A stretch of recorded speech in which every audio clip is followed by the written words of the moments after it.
Randy Pedersen of California now has 16 strikes and 2 victories, 230 and 7 strikes in his win over Monticelli, who shot a 208.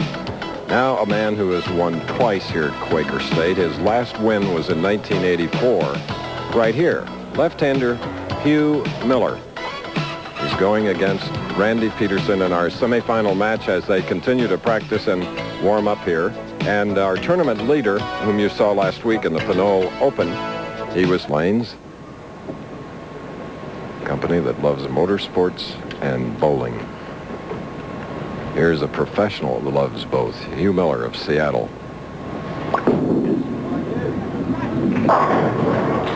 Oh, he got a nice late break on the left lane.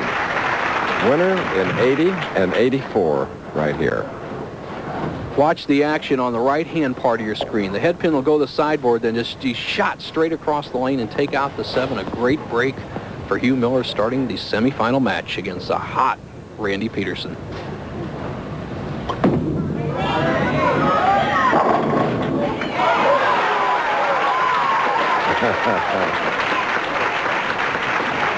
So we're all even after one match. 3 rack, please. 3 rack, please. 6 pin, second pin on the right-hand part of your screen. In the channel, a lot of power and spin on it. Still taps out the 10. This week we're using 3-pound 6 and 7-ounce pins, but with plenty of hook at the back end, the players are making them dance. And this is the man that's danced the most, 268 in his first victory, and 230 over Monticelli's 208.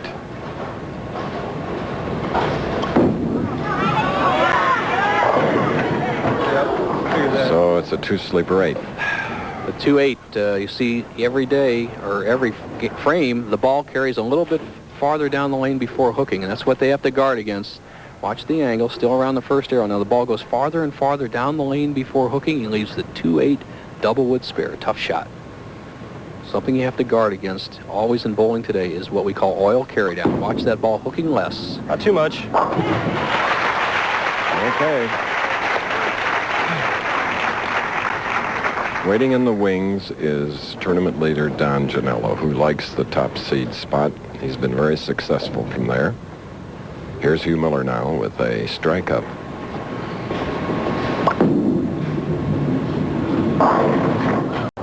Left a 4-pin. He had a shoulder separation, his right side, and also a fracture of the arm, but he's come back, and he sustained it by helping to remove his father's sailboat from the water. Good spare shooter. Accurate and consistent, right?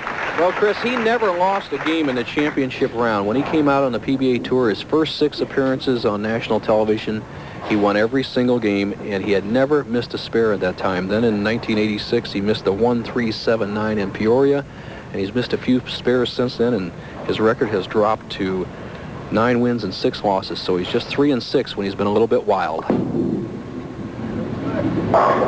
There was a beautiful strike. Hugh is 33 years old. Randy is 27. Randy started bowling at the age of 8. He told me his first year average, 93.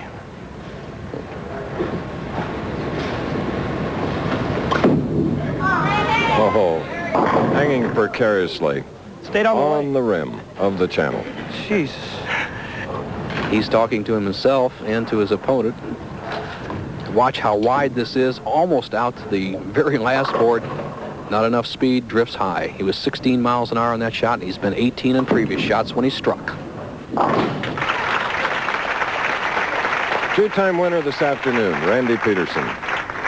He has a total of 7 titles, including a major event, the 87 National Championship in Toledo. Randy got his start on the PBA Tour by selling shares in himself, $750 a share, and he has rewarded many of his backers with that. As you see, the wide grip of a quick-starting Randy Pedersen. Get there. Okay, Randy Pedersen with a strike in the 4th. Trailing by 2, however, we'll be back. College basketball doubleheader on ABC tomorrow. Here is Homer Ellenberg, president of Quaker State Oil and Refining Company, who have sponsored this tournament for 14 consecutive years. On the right, Byron Nelson and his wife Peggy wearing one of the gold medals that he won with a 1937 victory at Augusta. Golf legend, 1945, 11 PGA tournaments in a row, 18 in a single year. A record I believe will never be broken. Cherished colleague for years and years and lots of tournaments. And Hugh Miller from Seattle with a strike up shooting in the 4th frame, leaving the 2-pin. Really struggling on the right-hand lane. He's struck solid in the pocket on the left-hand lane in the 1st and 3rd frames and has drifted high on the right-hand lane in both the 2nd and 4th frames. Luckily has come away with an easy spare to make.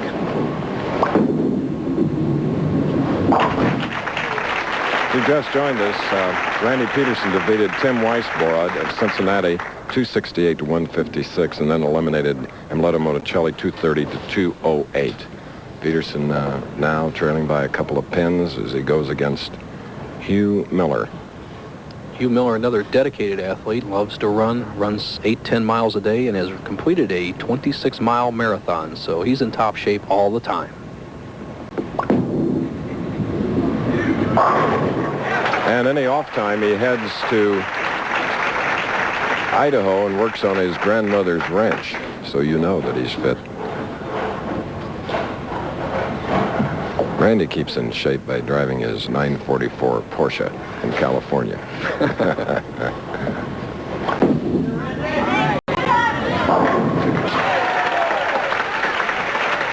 Time about it. Do it.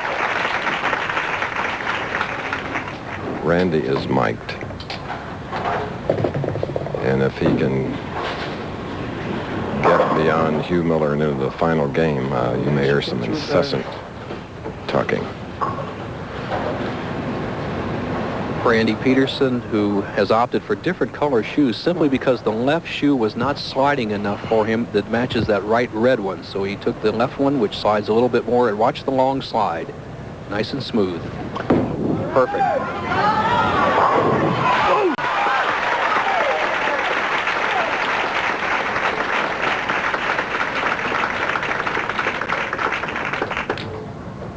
He's got to like this, one of his best shots of the match.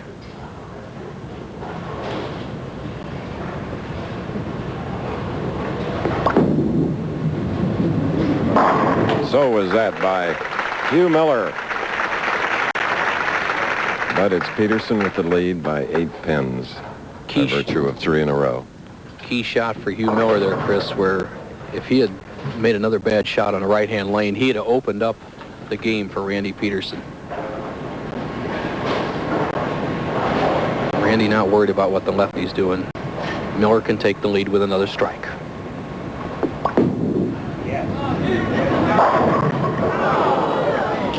Robbed a 7-pin.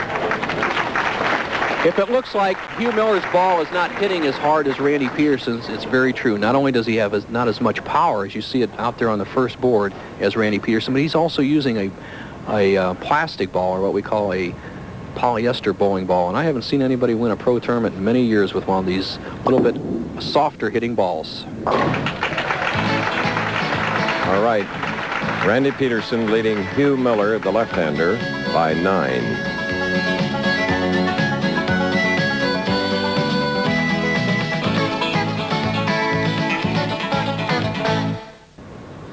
New Orleans next week, and now one of the grand ladies of all of Texas, Jeannie Halsey, proprietor of Forum Bowling Lanes. What a loyal and cherished friend. Great history of tournaments here. We've had the 1975 National Championship here, and the Quaker State has been the home many years. Forum Bowl. Now Randy Pedersen leads by 9, has 3 strikes working, can extend that lead to 19 here in the 7th.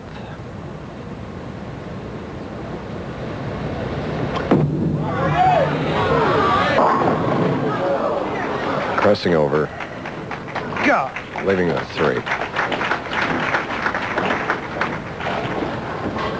As you see his style from the front view, Randy Pedersen wasn't quite that quick, but his feet were as he leaves the 3-pin and avoids the split.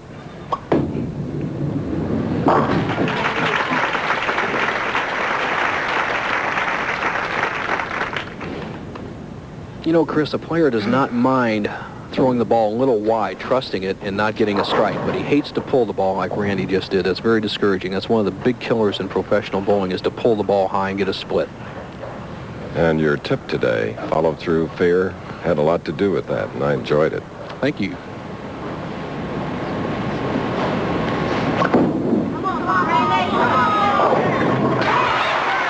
A little mixer by Randy Pedersen of Santa Maria, California. Close match. Miller with the spare up will be shooting in the 8th. Watch the action of the head pin. Takes out the 4, 7, and 8 pins. And here's a tough customer up here in the 8th frame. He struggled on this lane, though.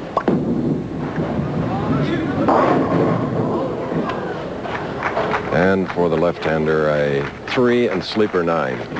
Looks a little bit upset at himself, and Hugh Miller is a speed control bowler. As you see his ball out there on the first board, if he goes a little bit high, he'll throw it harder. If he comes in a little light, as he did on this shot, leaving the 3-9, he'll throw the next shot a little bit slower. And that technique is just not working for him so far today.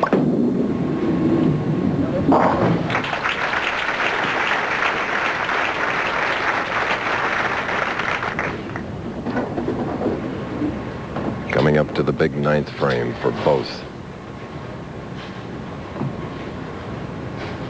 Miller, a 2:07 pace. Pedersen, 2:17. The match will be determined in the last 2 frames. As you see the grip, the full grip of Hugh Miller.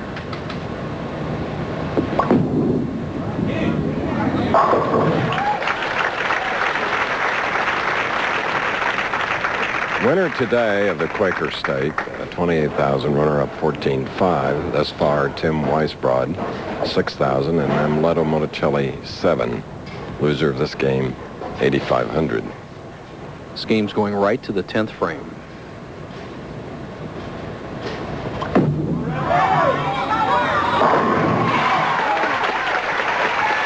Matching Hugh Miller's Foundation 9th strike, our semifinal match. Randy, the big stretch, the big follow-through, and he's got to like that as all 10 pins were driven straight back in the pit. Now here in the 10th frame with a strike, he can lock out Miller. If he doesn't strike, Miller can still win the match.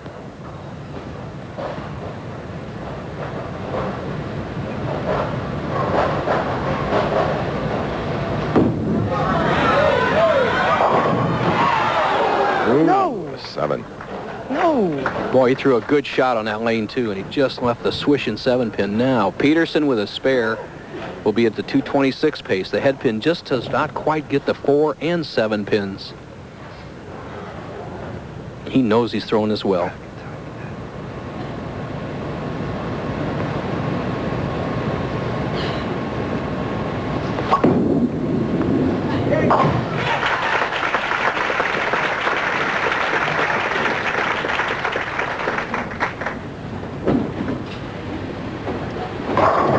Randy Pedersen, a strike would mean 226. Hugh Miller can still bowl 227.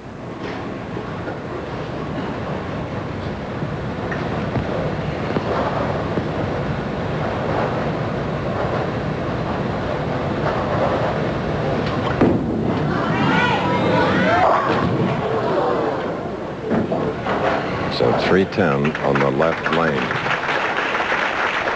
224.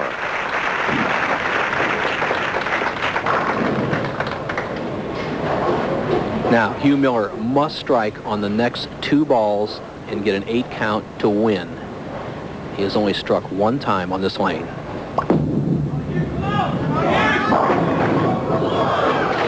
And there it is, a 7 pin.